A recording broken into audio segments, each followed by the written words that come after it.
Hey folks, Fishbat here with a long overdue battle report.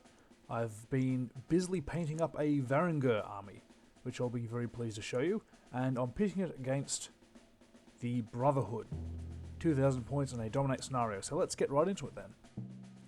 I've changed some of the icons I've used for the notations actually, something I thought would be a little bit smarter. Nothing dramatically changed, but yeah, something a bit nicer hopefully for the presentation. And here's the army I brought, 2,000 points. So to start off with, the ones that were not actually painted properly, I've got a troop of warband, 75 points, just a bit of chaff. You know, regular humans, 4 to hit, 4 defense, 10 attacks, gonna die in 1 hit probably. And then I've got a horde of warband. So these, they're not overly good, but I like them because they're relatively cheap for giving me a lot of troops, heroes, monsters that I can take. 2 units of Tundra Wolves. These are my very fast chaff. They're there so that they can run around, get into flanks, go around the rear to get shooting things, and to act as chaff for my important things in the middle. Protect the bigger targets. Sons of Korgan. This is one of those bigger targets. Heavy infantry, 3 to hit, defense 5, and crushing strength 2. I've given them the gift of the Deceiver, so they have headstrong and fury. Good value for 10 points, very good value. A regiment of Reavers, a big unit of berserker guys with dash 18 nerve, nice and beefy. Only a 3+ defense, so they are not good at taking hits, especially from other berserker units. But they've got vicious and thunderous charge too. So if these guys get an unimpeded charge, they are going to do some damage. And I've given them Potion of the Caterpillar to help assure that they get that charge in. A horde of cave trolls, very nasty unit, 5 defense with a fairly high nerve, low waiver though, only 15, the crushing strength 3 and the regen 5+. So this is one of those units that if you're going to kill it, you need to apply a lot of force all at once. You can't do it in dribs and drabs or else they'll just regenerate it all. Cavern Dweller, very similar actually to the Cave Troll Horde, in that he's got the high defense, the regen 5+, and but he's also got a higher nerve, all the lower attacks. But yeah, both units got crushing strength 3, have a comparable damage output, and comparable defense. So yeah, fairly similar units. Magus Conclave, they are individual war machine, very interesting unit. They're not going to be doing tons of damage. This is not hitting like a catapult, but it's also a lot more reliable than a catapult with the 2 attacks hitting on 4s with Blast D3. Also the Famulus giving them elite. So they've got, you know, they're a reliable way to put out perhaps a damage or 2, good way to pick off chaff, force nerve checks, that sort of thing. And individual is something that can help them to get out of harm's way. So yeah, interesting little unit. The Magus, Lightning Bolt 4 is nice. Bane Chant I thought would be good as well. After the game I decided Bane Chant isn't that good of an idea because most things I have already have a very high crushing strength value, and Bane Chant is not something I'm desperate for. But I gave him Talisman of Inspiration as well, and that is definitely nice. Scald? I'm not sure how to pronounce that, but he's a standard bearer, he keeps inspiring up. I've given him the Diadem of Dragonkind, just because Breath Attack is nice to be flexible against, you know, things like flyers or targets of opportunity, and had the point spare. And finally, I have the King on Chimera. I acquired this model about a month and a half ago, and I am so happy with how it came out. It's probably some of the best painting I've done to this point. I'm very chuffed with myself. I'm hoping to get on the Flyers bandwagon. Haven't had many Flyers in my other armies too prevalent, so I've got a big beastie, 310 points, plus the Chant of Hate, which gives it vicious.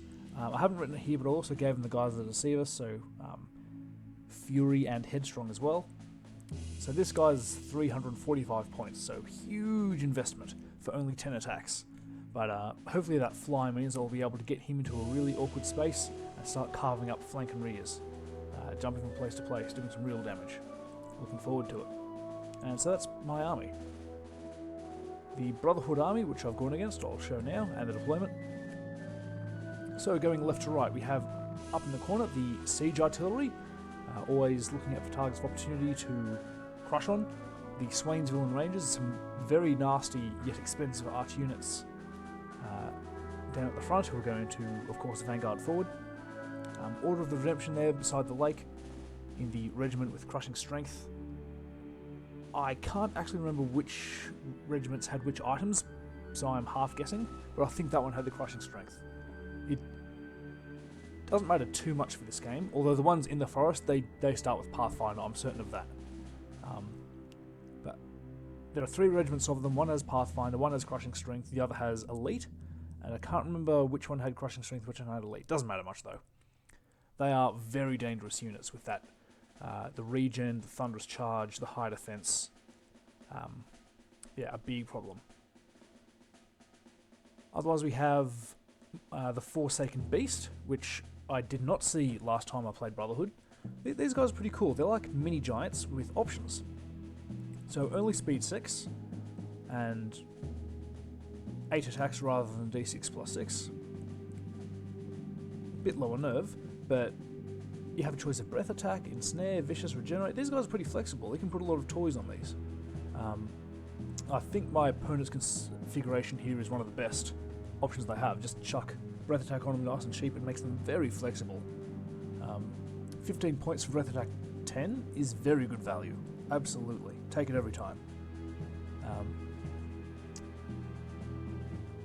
Yep, that's all I have to say about him. Moving along, we have a horde of villain spearmen. Of course, just a nice big chunky horde to unlock more things and hold the line and just provide a sort of core to the army. Order of the Forsaken in a horde with fire oil.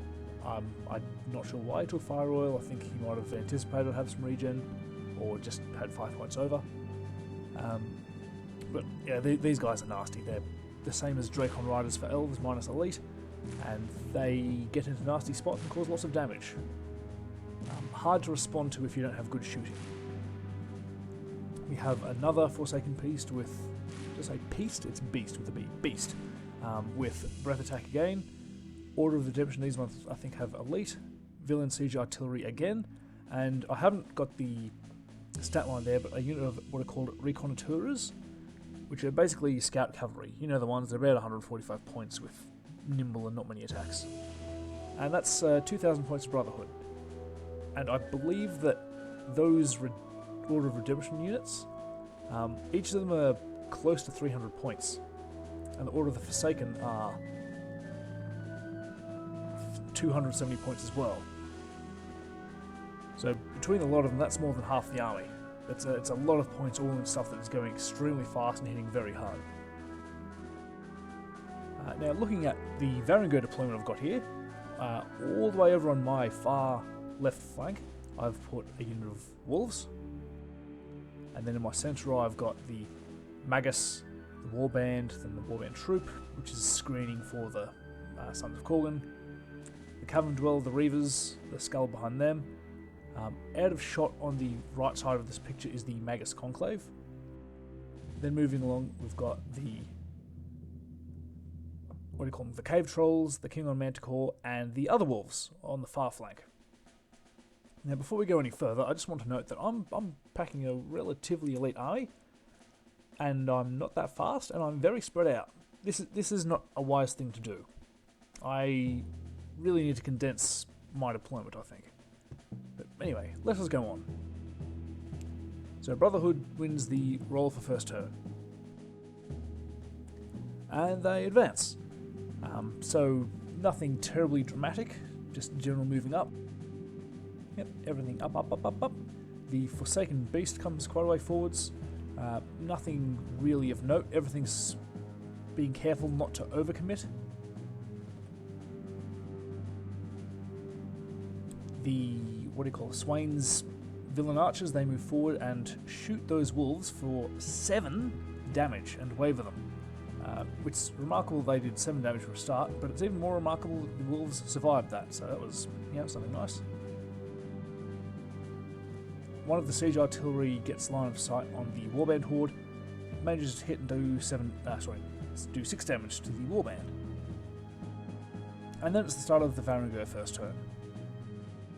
So we have the Magus Conclave and the Magus, who both shoot at the Forsaken Beast, but together they only manage a single point of damage, so not very good. The wolves there on the left, they retreat 4.5 inches, because of course they are wavered, they're not going to be doing much. Across the board, I stay pretty much still. I know that I'm outranged, and my thinking at the time was that if I move forward, I'm just surrendering the first charge to him. So if I stay still, I'll make him come to me, and then I'll see the difference between his fast things and his slow things. I was thinking if he gets impatient, if he puts his cavalry forward, I can deal with that first, and then I can deal with his slow things later. That was the hope anyway. And over on the other side, I've zoomed these wolves right up so that I'm getting a tasty look on the flank of the reconnoiteurs and a look at the flank of the giant, and able to get into some mischief later down the track. And that's the general board state at the end of Varangur first turn. So, Brotherhood second turn. The Forsaken Beast moves up, and together with the Swain Archers, pop 5 damage onto that Magus Conclave, who stand there and take it. They're okay. General events from everything else. The reconnoiteurs up the top come zooming across from the other side of the board, and we can see that it's a very measured advance from all the cavalry. The cavalry are staying just out of charge range of anything I have. So they're able to charge, I'm not. On the other side of the board, it's a very similar case. Siege artillery miss after shooting at the king on Manticore. The Forsaken Beast decides that he's going to try and do some damage to those wolves, and the Order of the Forsaken, the Flyers, they are positioning so that they are not going to fall prey if my king on Manticore decides to zoom up 20 inches and try and get some flanking. So between all this cavalry and all this flying, I've not got many places I feel that I can be tricky with my flyer. So I'm being a bit hesitant with him now. Then the Forsaken Beast goes up, uses the breath attack on the wolves, 4 damage, and they are wavering. Now, Varangur second turn. So what I decide to do is, I think to myself, I'm not having fun with my Manticore over on that side, so let's move him more towards the middle where he can be flexible and respond to threats. I have some very hesitant moving up. I've slightly moved up the Cavern Dweller because he is very defensive. With the Reavers behind him, I do not want the Reavers to be taking the charge. The Warband troop I've got moving forward, hoping to bait out some charges. I move forward with my Magus. He's in front of the Warband, and he is there to act as a bit of a shield. He's there to bait a charge, hopefully from one of those cavalry. Idea being the cavalry would charge, and I'd be able to counter-charge with my Warband, do some damage so to deny them the Thunderous Charge bonuses, and then get into the bit of a grind, because that is where I'm going to do better, in a grind where my Crushing Strength can do better, and he will lose his Thunderous Charge. The Magus Conclave shoot at Swain's Archers and do 0 damage. And then the Wolves, they charge into the flank, although they are hindered. They charge into the flank of that Forsaken Beast and do a whole 1 damage out of 20 attacks. So very lousy performance from them. And that's just the board state at the end of Varangur second turn, you can see there. We can see from the general view of things that there's been very little actually go on. The Wolves have been a bit troublesome, but they've been dealt with fairly easily by those Forsaken Beasts. I've not really advanced much at all. I've been very cagey. I've let him come to me. And my hope now is that he's going to take the bait, and then I'll be able to respond properly. That's my hope. He'll charge his cavalry into those small targets, and then my hard-hitting stuff behind it will just be able to march right up and take advantage of that. So, Brotherhood turn 3. Swain's Archers, they stand still, they shoot for 5 damage, up to a total of 10 onto the Magus Conclave, and they're just gone. One of the cavalry, they flank charge the Wolves, And the wolves, they take a bajillion damage and just die. The Forsaken Beast there doesn't actually charge the wolves, he moves down, and later on he's going to flame attack that warband horde there. The Forsaken Beast on the other side of the table, he moves up and he does flame attack those wolves another time for 4 damage, total of 6, and they are routed. The Order of the Forsaken, they move up a little, they rotate, so once again they're positioning to make sure they can charge anything they want to. Spearman Horde, they charge the Magus Conclave, sorry, not the Conclave, just the Magus, who of course pivots into the direction that they are charging in, and takes 4 damage and dies, which is very unfortunate. I was hoping that he would take a cavalry charge, not a counter-charge cavalry, but it is what it is. The Forsaken Beast moves up and uses Breath Attack on my Warband Horde for 2 points of damage, now a total of 8, and the Spear Horde just moves up a little bit after defeating my Magus. So what we've got here is a situation where I'm not in range of any of his major pieces, and I'm just sort of trying to gauge my response here. There's quite a few ways this could go. Varangur turn 3. So this is sort of my make or break turn, and I'm not feeling good here. On the right side there, I'm advancing my Cave Trolls, my Cavern Dweller, and my Reavers. My Warband Horde goes into his Spears for 6 damage, total of 7, but that's not going to be anywhere near enough. The Skull puts 3 damage onto the Reconnoiteurs, but the Reconnoiteurs are not the main threats in this fight. He's just trying to get points somewhere. The Warband Troop is just sticking it out there at that points to prevent any flank charges onto the Warband Horde, or perhaps from going towards the flank of the Reavers or the Cavern Dweller. Yep, so I definitely feel like I'm being encircled at this point. And you can sort of see it there. There's sort of an archy shape to the formation coming towards me. All a lot of stuff that's faster than me, and in a lot of cases punchier as well. Very scary. I once again move my King on Chimera over to the left 10 inches, and surveying for a charge opportunity, but there's really none. Any way that I would have charged from where he was would have been punished. The Reconnoiteurs were, strategically just out of the 20-inch charge range. The fly is amazing, but you don't want to fly into the front of anything, because then why bother have fly at all? You want to be getting into tricky spots, and my opponent is just making sure that I have nowhere that I can put this flyer.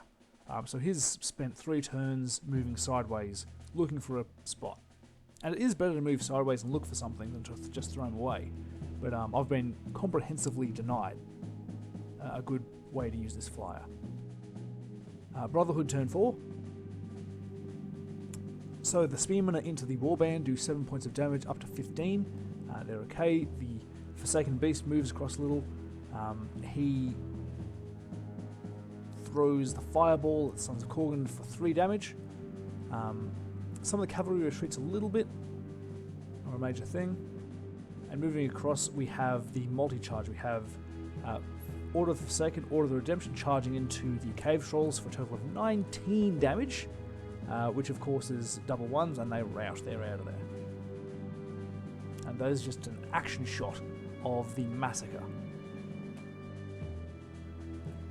That's how things stood at the end of that combat. You've got the Order of the Forsaken, who've pivoted 90 degrees for their new targets, and the cavalry giving their front to the Berserkers and the Cavern Dweller. And here's the state of it at the end of Brotherhood turn 4. Now, Varangur, turn 4. This is it, I have to make it count now. After all the losses I've had, I've got to make it stick now. So, King on Chimera. No more time to waste, have to throw him somewhere, and I decide that the Spearman Horde, I have no chance. Even if all 10 go through, that'd still be on 17, and that's not reliable to break them. I think to myself, I have a chance that I could waver or even break the regiment of, whatchamacallums, Order of the Redemption, and if that happened I can move forward d6 inches, get out of the charge arc, do something useful, but no, I only do 6 damage and I'm stuck there and I'm getting a flank.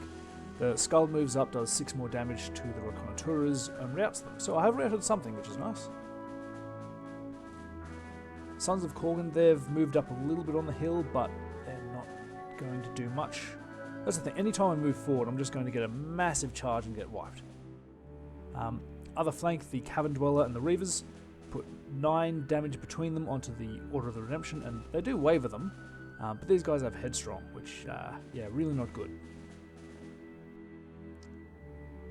So that was it for Varangur turn 4, a pretty weak effort. Brotherhood turn 5 though. So I didn't actually realise this, but the Order of the Forsaken was in range and sight of my Sons of Korgan. They get a flank charge. My King on Chimera's flank charge. The Spears are charging into my Warband. Cavalry once again charging into my Reavers, who are in trouble. And those Forsaken beasts, they've got pretty much no damage on them, minimal damage. So this is just a horrible, horrible spot. And Varangur concede. Very, very sad. And there's an action shot of the king on Chimera, who's in a lot of trouble. So, I conceded and it was a loss. Very sad. But, you know, well done to my opponent. Definitely played very, very well. As I said, didn't take bait, played conservatively, denied anywhere to give me an opportunity for flyers. Definitely did not let me get away with any tricks at all. Now, I've had a little bit of a think about this game, and on past games as well. You may recall from a previous battle report that my ogres really struggled against the Brotherhood as well. And I think in Kings of War compared to Warhammer Fantasy, when you have a combat, it's only the chargers who get to fight. You don't get to respond in the turn. So if you get the charge, you get the Alpha Strike. That's a big deal. So speed matters more in Kings of War than it does in, say, a Warhammer. I'm not making any comment on the relative quality of the games, just sort of the nature of them and how we ought to play and respond in each. So having a higher speed, it projects a bigger threat range. It means a fast unit can, and when I say fast unit, I'm meaning especially like a cavalry unit, a fast unit that has a big punch. It can project that over a larger portion of the board. It means you can have your choice of combats. If you have a few fast units a good distance away from enemy lines within your charge range, you can choose to put 2 of them into any of 3 or 4 units in front of them. So you get to choose the weakest spot, hit it hard, win, and then redeploy advantageously. And the Alpha Strike, like I said, is critical. If you have 2 units on a sort of equal footage, the Alpha Strike will make the difference in almost every case. Alpha Strike is a big deal. And my conclusion was that an army with a slower speed, able to respond, needs to either be able to shoot, like dwarves, where they will castle up and the cannons will do all the work, or you need chaff to negate that disadvantage. So I've got with my ogres and with my Varangur here, I've got 2 armies that are speed 6 or speed 5, so nothing's going really fast, no cavalry speed stuff. I mean, I've got the wolves and I've got the red golem scouts for the ogres, but those are really fast sort of chaff interference units. They're not hammers. They are by no means going to be killing anything bigger than troops. Although I do have the King on Chimera for the Varangur. He's certainly able to project a lot of threat range. Although in this case, my opponent just had so much more hard-hitting fast speed that I was not able to respond adequately. But I think that if I had a lot of chaff around, I would have had a big meat shield for my important pieces. I would have let him, I would have been able to move forward because I'd be securing the knowledge that if he charged, I'd have a front line of chaff that was disposable, and once they were removed, then I could counter-charge and then do a whole bunch of damage. I think that's the general principle to take away from this. If you don't have the speed, you need shooting or chaff to negate their speed. Or terrain if you're very clever and can maneuver around such things. But yeah, that's my lesson for today. Today's lesson on army composition. Alright, well I hope that was enjoyable. I hope to be releasing a bit more content soon, be more reliable with it, and yeah, thanks for watching. Bye.